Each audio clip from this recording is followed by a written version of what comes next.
Yo, get in, chop.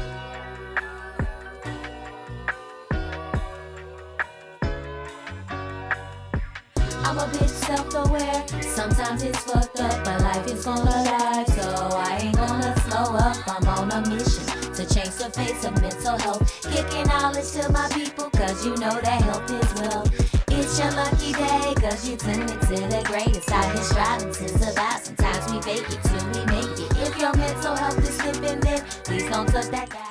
Yo, what's up, you guys? It's your girl, Trudy LPC, and thank you for tuning in to this week's episode of the Self-Aware NFL podcast. I am really excited to talk to this week's guest. We've had a couple of little things of people, just spirits, everything trying to keep us from being able to get this episode to you guys, but it is finally here, and I am really, really excited to speak with this week's guest. When she initially replied to the post about being on the episode, I was so excited just because we have a lot of things in common with us both being clinicians and also dealing with mental health challenges as we navigate that. So her name is Donnisha Lavigne. She is a licensed professional counselor, and she is the founder of Clinical-ish. I'll let her tell you more about what that is and what she's planning to do to help professionals who are dealing with mental health challenges while also trying to navigate being within the client setting themselves. So without further ado, please welcome to the Self-Aware NFL podcast, Donnisha Lavigne. Hey, Donnisha, how you doing today? Hi, good morning. I'm doing okay. How are you? I am doing okay. It's been a week, but it's always a week. So, you know, we just have to keep going. We have to keep rolling with the punches. I'm really excited to talk to you today. I'm glad that you were able to make it because I really am intrigued by your story and just how you're navigating through life. So can we start just by having you tell the audience a little bit about yourself? Yes. So again, my name is Donnisha Lavigne. I'm a licensed professional counselor in the state of Georgia. I've been a professional counselor in the counseling field for over 7 years. I work in a number of settings. I was doing private practice, but now I'm just focusing on my correctional mental health and building my platform, which is Clinical-ish. Excuse me, I do have like a cold or something, so please bear with me. But Clinical-ish is a space where I'm going to be providing coaching and just support to mental health professionals who are also dealing with their own mental health issues and other co-occurring disorders. So like for myself, I graduated in 2017, December. By May, actually July of 2018, I was diagnosed with bipolar disorder, generalized anxiety disorder, and ADHD. I also have been diagnosed with PTSD. And on top of that, I've been diagnosed with narcolepsy, obstructive sleep apnea, and fibromyalgia. And all of those things happened around the same time. Wow. So, you know, just navigating this space of being a helper and needing help, which felt really kind of embarrassing for me in the beginning. I felt like, oh my God, who would want a therapist who has all these issues? When I saw clients who took some of the same medications that I took, I was like, oh my God, would they still want to work with me if they knew that I took, you know, I was taking the same meds, that I was going with the same issues? But I've learned over the years that actually dealing with my own mental health issues and other chronic illnesses, I'm able to connect with my clients on a total different level. And I'm able to be authentic when I tell them like, hey, I understand to an extent what you're going through. I have been through something similar. So, it's really shaped how I show up as a professional in the mental health space. But right now, my main focus for my platform is just being an advocate and being a living witness that, hey, yes, there are mental health professionals who have chronic illnesses and mental health disorders, but we can still make it. We can still have our own perceived or our own version of success based on our own definition of what that success is. So I'm here today just ready to tell my story and ready to just explain to other individuals and to show up and let people know like, hey, you're not alone out here. Yeah, absolutely. I love that. I love what you're doing and what's driving you. A big part of this show is just about putting the light on all of the things that are out there. Like as a clinician on this show, I share a lot of my personal story with depression and having anxiety. I got generalized anxiety too. I take medications. Hell, I got medications on my desk right now because I know that those are things that I need for my own mental health. And sometimes I'm recommending to my clients, like, hey, ask your doctor about this and see if this works or whatever. I'll be like, I know somebody that takes that, and the somebody is me. It's me, but I always try to be authentic with how I show up. And I think that is important as clinicians. And you're right, like that connection piece, like I understand, like not just from a place of sympathizing, but truly being able to understand and empathize what it's like to wake up every day with depression, what it's like to feel like you don't want to be here anymore, but there's really nothing wrong. I know what that feels like. And so I love that as a clinician, you are able to connect with other people because that lived experience really changes the game. How has that shaped I don't know, just your journey? Like what inspired you to get into counseling initially? Because it sounds like a lot of this stuff hit you after the fact, but were there signs before? Like, tell me, I just need to know. Okay, so there definitely were signs before. My symptoms started showing up when I was, from what I can remember, when I was about 12 or 13 years old. Of course, growing up in a Black household, we didn't quite know what to do, but my mom did the absolute best that she could with the limited knowledge that she had. And, a lot of her interventions were prayer, being Black African-American community. Yes. Church is really something that we lean on when it comes to healing and persevering through certain challenges. So a lot of prayer and, divine intervention and all that, those things. So I wasn't able to get true mental health intervention until I was an adult. But I actually I went to the mental health field because my biological father has paranoid schizophrenia. And growing up with that and just navigating that, growing into adulthood and trying to navigate what that relationship with him would look like after growing up with someone who was really unstable in the house. Yeah. There were a lot of challenges that came along with that. And so I got interested in the mental health field because I didn't really know a lot about it. Like I didn't know what a counselor was. I didn't know what I didn't know that you could see a therapist and actually talk to somebody, or there were psychiatrists. I didn't know any of these things. So I was just like, this is interesting. And actually, I thought I was going to take psychology and go into human resources and be a human resources generalist. And I was going to get a degree in industrial organizational psychology. And I was going to go a whole nother route. But Divine Intervention Universe and God said, you're going to Mercer, you're going to get your clinical mental health counseling degree. And thankfully through that, that's when I was exposed to actually doing one-on-one therapy by myself. And I did that through the school, and it really changed my life. The school counselor there, my God, that man changed my life. Like I never thought that an older white man could intervene and change my life so much in what he did. Oh my God, I can only sing his praises because he sat with me. He was there with me. He really intervened. He challenged me. It was really helpful. And then, of course, once I graduated, I no longer had access to the therapy services. So I didn't think, let me get a therapist outside of school. I'm thinking this is something I just do at school. But lo and behold, I ended up needing a therapist anyway, along with a psychiatrist and some other interventions. Okay. And over the years, I've struggled. I've had my ups and my downs, literally having bipolar disorder. I rapid cycled. I had a lot of, I got a lot of stories. I'll tell you that. But one of the main things that stands out to me is like dealing with that chronic suicidal ideation, not wanting to be here, like you mentioned.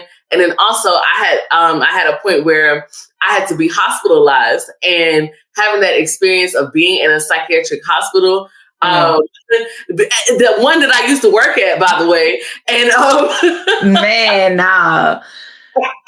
that was quite the experience. All this time that I've talked to clients and been like, maybe you need hospitalization, or they've talked to me about their previous hospitalizations. I never could have imagined what my experience was going to be like when I got there. And my God, I have so many stories and so many, like, now I'm with clients. I'm like, look, let's try and do the least restrictive method of treatment. Let's not do the hospital unless we absolutely have to. Like, shout out to the hospitals. They're doing what they need to do. They help you, able to titrate your medication a lot faster in the hospital than you are in outpatient. But other than that, honey, so needless to say, my experiences being hospitalized, being in therapy all these years, being in having psychiatric intervention, being on medications, it has truly shaped how I show up with my clients.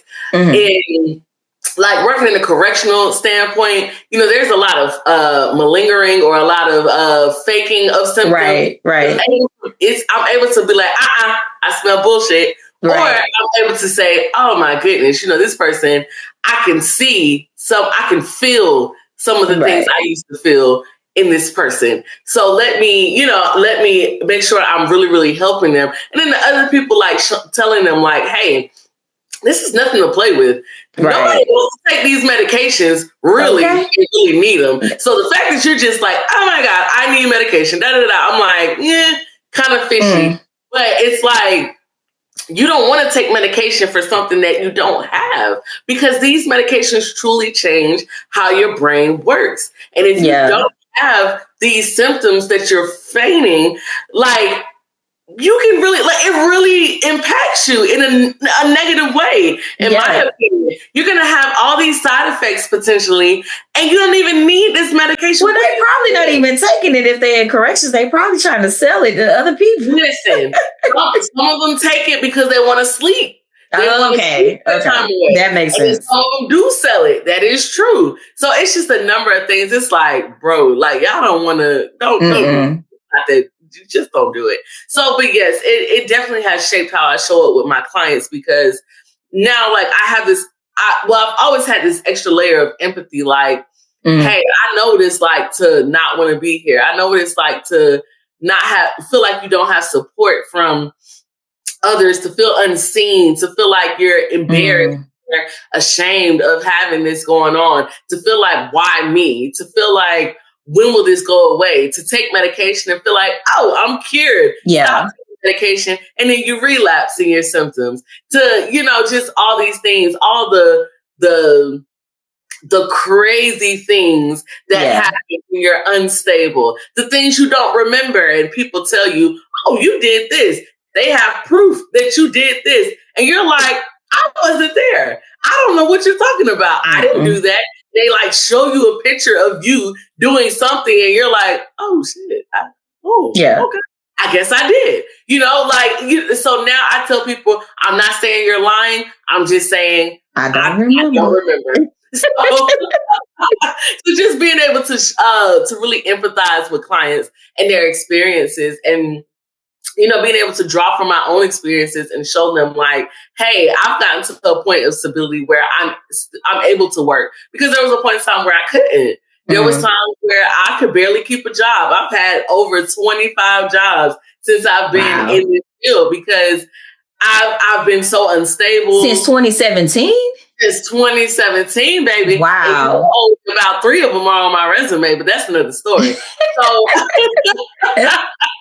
okay. I'm talking about ups and downs, because sometimes it's really hard to keep employment. How do I go to work and work with individuals dealing with things that I'm dealing with too? How do I show up when I can barely get out of bed? I can barely shower. I can barely clean up. I can barely do anything. How do I go to work and give my all to a job for 40 hours a week? It's really hard.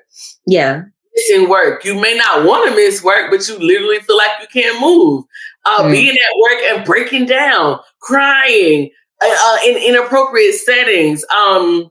There were times, because I experienced hallucinations, I'd be experiencing hallucinations in the middle of sessions. Wow. So it's like, what do I do when I'm experiencing that? Then on top of it, because at the time my sleep apnea and narcolepsy were undiagnosed. So now I'm dealing with, I'm in the middle, I'm working and I'm falling asleep. I'm hitting my head on the desk. I'm falling in the shower. I'm falling asleep driving. I'm doing all these different things. And it's like so much. Of course, I was overwhelmed. I couldn't work all the time. Yeah, and absolutely. Getting disability is not easy. At all. And I never accomplished that clearly because I'm still working. But it's really difficult. It's like, how do you be in a space where you have to work, you gotta support yourself, but it's like you literally can't. So many things I deal with are disabling in their own right. And then to deal with all of them combined, it just, so many times I felt like I just can't do this. Yeah. Can't do it. No, I could definitely understand and relate to that feeling. Like I've been in the field like overall about 20 something years, and I've had a lot of ups and downs. I only experienced the depression piece of things, and the depression I've gotten really, really low to the point where I've been like, hey, if I don't talk to somebody, if I don't do something, I'm not going to be here. Like I'm just not going to be able to continue to go on.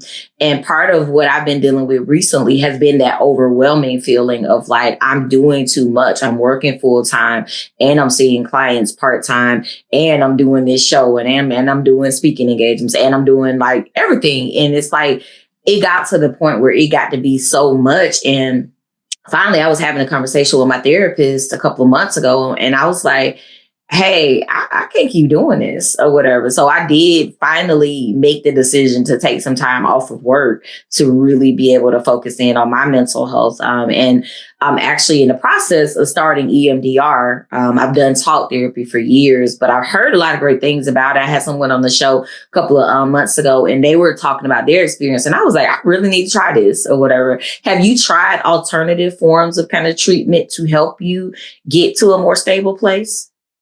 Yes. So I've actually done EMDR as well. EMDR really, I had a really, overall, I had a positive experience because it did make a big difference.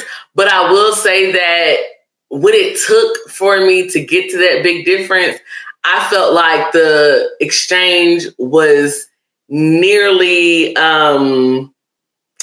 not worth it. And what I mean by that is I worked so hard to get to a place of stability, and EMDR can really, like those type of trauma interventions can really bring up a lot of things that I've worked to kind of navigate through and be able to, because a lot of things you don't get over, you just learn to live with. Yeah. So I've learned to live with a lot of things in different ways, and it brings up so many things that I hadn't experienced in a while and felt in a while that I kind of regressed. I had flashbacks and, other PTSD symptoms because it was bringing up so much. It was exhausting. I ended up doing an intensive because I knew that trying to do it in sessions, I was going to end up relapsing in my symptoms. I was going to end up probably back in the hospital because of the way I was feeling.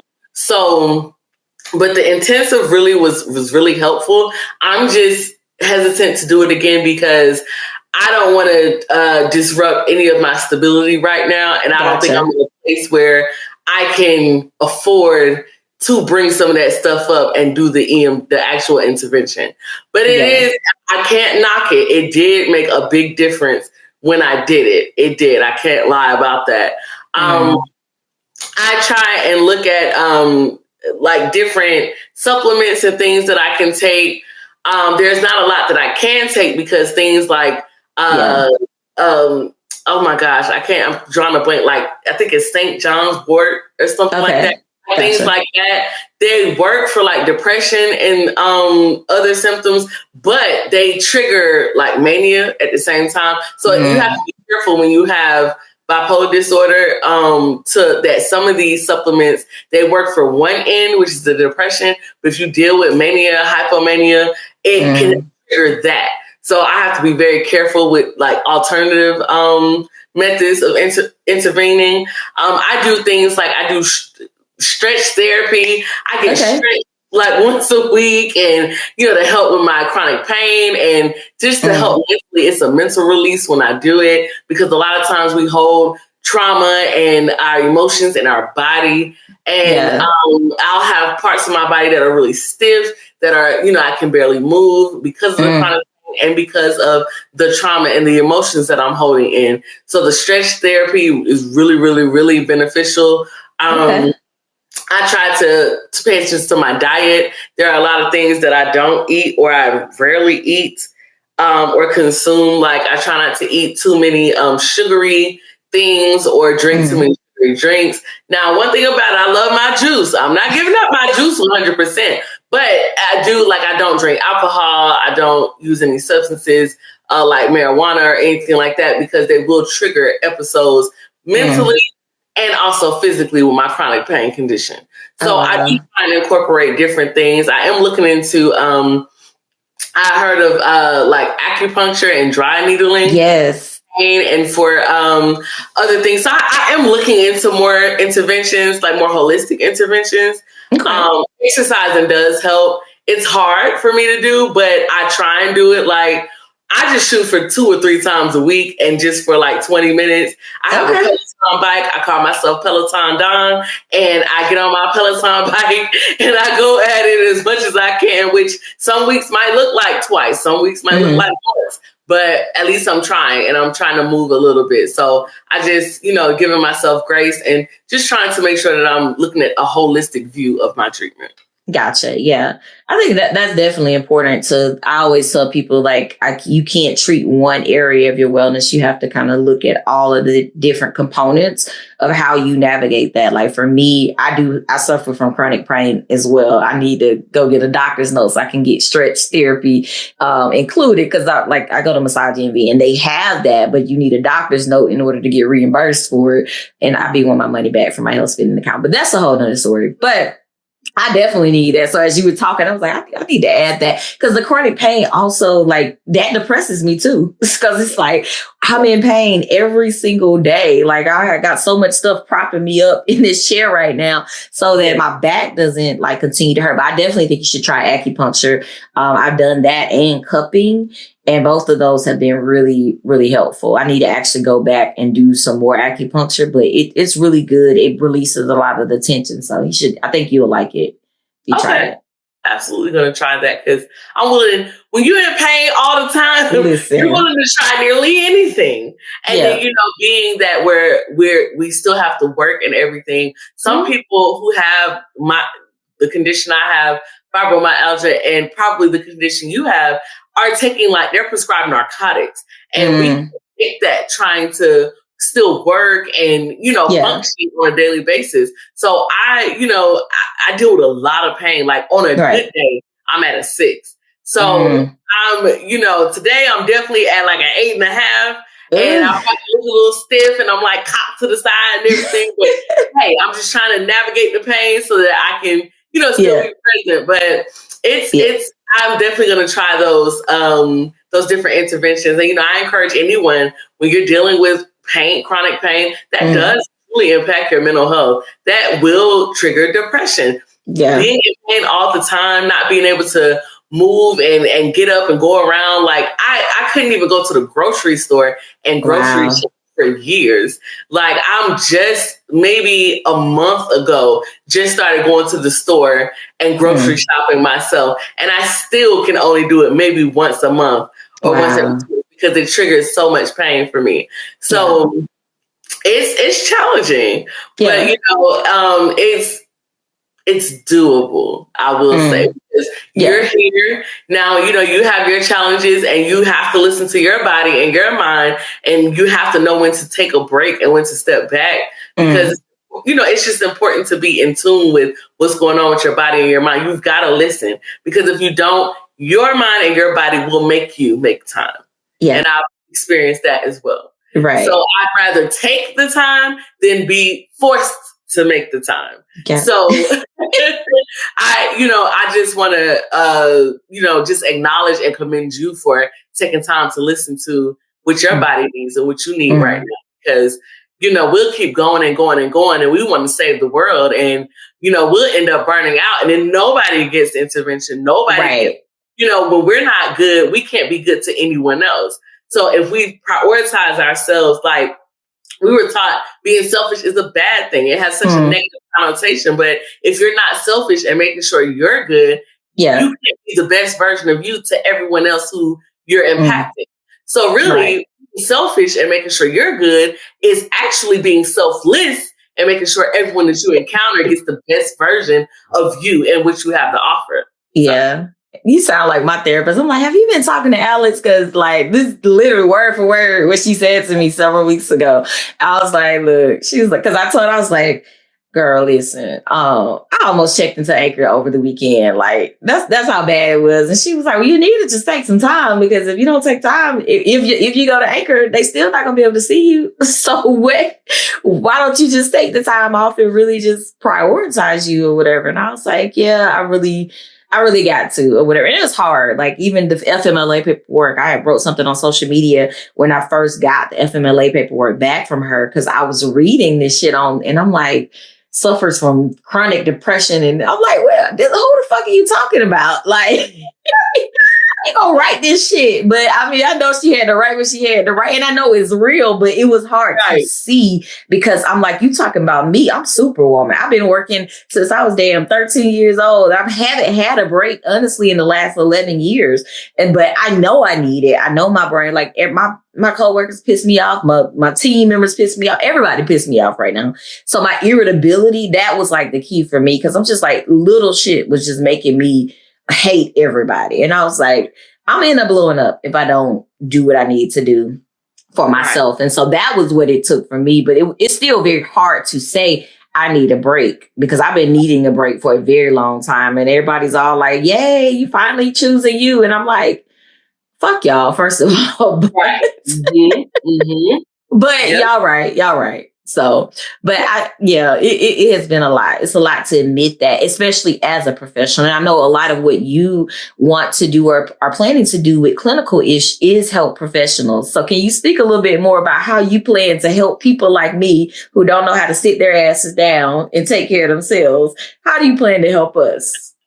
So I definitely, what I plan to do is I plan to become certified as a clinical supervisor, first of all. So I'm going to provide clinical supervision, but my, specialty population is going to be therapists who have mental health and chronic illnesses. So what I plan to do, I'm also going to do coaching as well. So what my goal is to be a therapist support and emotional growth coach. So I want to be there for you to help you, one, recognize that you are not alone.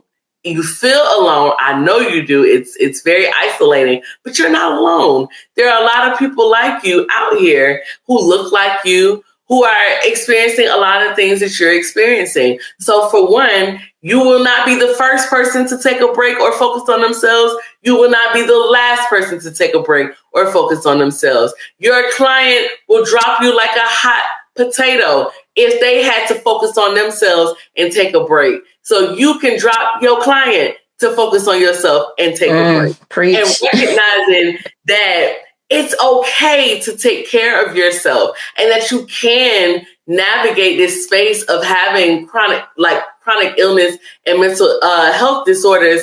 And you can still be your version of successful. You can still intervene with your clients. You can still show up and do all these great things, but you can't do any of that if your cup is empty. And if you don't take time to focus on your cup, what does your cup look like? Are there cracks in your cup?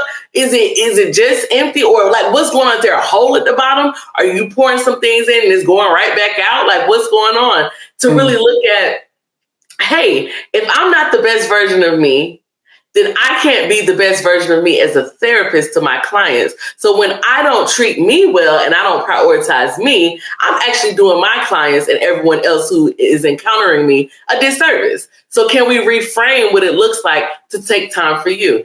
That might look like taking 2 weeks off. That might look like taking 2 months off. That might look like maybe you don't need time off, but you need to lower your caseload. Maybe you need to work part-time. Maybe it looks like a number of things, but just figuring out what that's going to look like for you and figuring out your career trajectory and what it is that you want to do and figuring out how to get there while still prioritizing your own wellness. You've got to take care of yourself. you will find yourself right at the anchor hospitals, right at the wherever you will be, and you'll be sitting in that bed like I was, like, how the fuck did I get here? Now, I really I really resonated with you when you said reading that paperwork. When I read my paperwork from that hospitalization, I was pissed off because I was like, who the fuck told you to write that on this goddamn paper? But then I realized I write shit on papers for my own clients. Girl. So it's like, hey, this is real. This is exactly what I was going through. This professional wrote what they saw, what they heard, what they witnessed. This is what was on here. So knowing that I was in such a space and still trying to show up and intervene in other people's lives, what kind of fucking nerve did I have to think that I could be damn near below the ground? My bar for wellness is in hell. And I'm trying to tell this person, you got to take care of yourself. Make sure you use your coping skills, take your medication, do these things. And I ain't doing none of this shit. Like, this it just makes no sense. It's mind-boggling. But we are the first people who don't practice what we preach. But we don't want to be that because we also preach authenticity. So are we being authentic, taking care of yourself? So all these things are what I will be helping other mental health professionals understand. Like, it's okay to not be okay, but it's not okay to not take care of yourself. That's what's not okay. That's where we got to draw the line. And being Black, we're so used to operating from a place of fucking struggle and Black and trauma and all these things. And we have these Black stereotypical responses to trauma and to struggle. Oh, it is what it is. Oh, the Lord won't give us more than we can bear. Oh, you know, I just got to keep on pushing. I'm here. I'm showing up. I'm going to shut the fuck up and get you some damn treatment. Like, what is wrong with you? But I'm talking to myself, y'all. Okay, listen. You know, I'm not you talking to me. I'm talking to myself. Shut up. You know what? It is what it is. You know, well, you know, I woke up this morning. God is still good. Shut the fuck up. Yes, God is good. I'm not negating that. But what I'm saying is that shut up. You're not okay. Go get yourself some treatment. If you cut your arm, you'll go to the doctor so they can sew you up or do whatever, clean the wound, all that other stuff. Yeah. Take care of your mind. Take care of your body. Stop pushing. We want to keep pushing through everything. We want to push through the pain. We want to push through the mental instability. We want to push through all these things until we can't push no fucking more. Yeah. And then what? Now we sitting here looking stupid. Like, damn, how did I get here? I can't work at all. I can't even bring in income. I'm so unstable. I spent my rent money at the casino because I was mad. What is wrong with me? What is going on? Why am I doing this? Why do I keep going on this roller coaster? Why am I on this cycle? What is going on? Sit down and take care of yourself. Take care of yourself. So that's why I'll be preaching. Not preaching. That's why I'll be coaching to individuals who work with me. And then I'll tailor my supervision to make sure that individuals who work with me know that you've got to look at this holistically. Yeah. Healing is personal and professional. Yeah. You got to take care of yourself. Absolutely. Well, you just preached to me, so I'm gonna just go get my shit together. But I appreciate that. I think we all need to hear that because we preach it to clients, but no one really preaches it to us. And luckily, I have a therapist who definitely is like, yeah, you need to sit your ass down. And I'm sitting my ass down for a bit. But I want to shift gears for a moment and just check in with you to see, how do you personally connect with the idea of being self-aware and fucked up? I personally connect because I've worked very hard to be insightful and very aware of what I have going on and my symptoms and what I might be experiencing. And I know that with all the medication I take, all the therapy I sit through and work through, all the things that I do to show up and treat myself, all the deep breathing, all the everything, I'm still fucked up in so many ways. I take this medication, I stretch, I try and exercise, and I'm still in fucking pain. I take medication and I go to therapy and I do my things and I still have symptoms because nothing is a 100% cure. And when you're dealing with something that cannot be cured, you have to accept that there's a part of you that's still going to be fucked up. And that's okay. And knowing that no one pill, no one treatment, no one intervention is just going to make you feel like, voila, I'm healed and I never have to do these things again. It doesn't work like that for us. And that's okay. And learning to accept that and grieving the fact that the loss of normality and those things, and just accepting that this is what it is for now. This is my reality. This is my baseline. How do I operate in this space? Yes, I'm very self-aware. I know that, I can talk about my experiences and not break down anymore. I can laugh about it. I can crack jokes. And I know that I'm doing everything I can to heal and to be in a place of stability. But I'm still fucked up. We all are. Right. We all are. I know I am. With everything that has gone on in my life, I'm surprised I ain't been to the hospital yet, my damn self. But at the end of the day, we have to address it. And I think it's the self-awareness piece of it, because we all gonna always have some fucked up parts of ourselves. So I really appreciate you sharing your journey. This has been very helpful for me. So I know it's going to be very helpful for the audience that's listening. How can people connect with you if they want to follow you, they want to book your services? Like, how can they, just find out more about your story and your journey? Okay, y'all, bear with me, okay? Because remember that part that I was fucked up? I'm still fucked up. Now, I got things in the works, but things are not completely launched yet. But I do have a website. It's www.clinical-ish.com that you can go on to, and I'm working on setting it up to where you can reach out for a consultation before we decide if you want to work on coaching. I'm hoping that by September 1, I'll start my clinical supervision services. And I'm also on Instagram and TikTok and YouTube, clinical_ish, because -ish was taken. So I'm clinical_ish on Instagram, TikTok, and YouTube. And to let you know, there ain't shit there right now, so don't judge me. But the page is there, so you can go ahead and follow me so you can be ahead of the game, because if you stay ready, you ain't got to get ready. So you can go ahead and follow me, and then you'll be already privy to all of the wonderful things that are going to be coming very soon. Awesome. Well, I'm here for the journey. Again, I appreciate you sharing space with me today and just showing up and being authentic and being yourself. I really appreciate that. Guys, please make sure that you connect with Donnisha. The information of how you can connect with her will be in the description of this episode. Also, be sure to follow me, Tree the LPC, on all social media platforms under the handle Tree the LPC. Until next time, be safe, be well, and make sure that you take care of your mental health.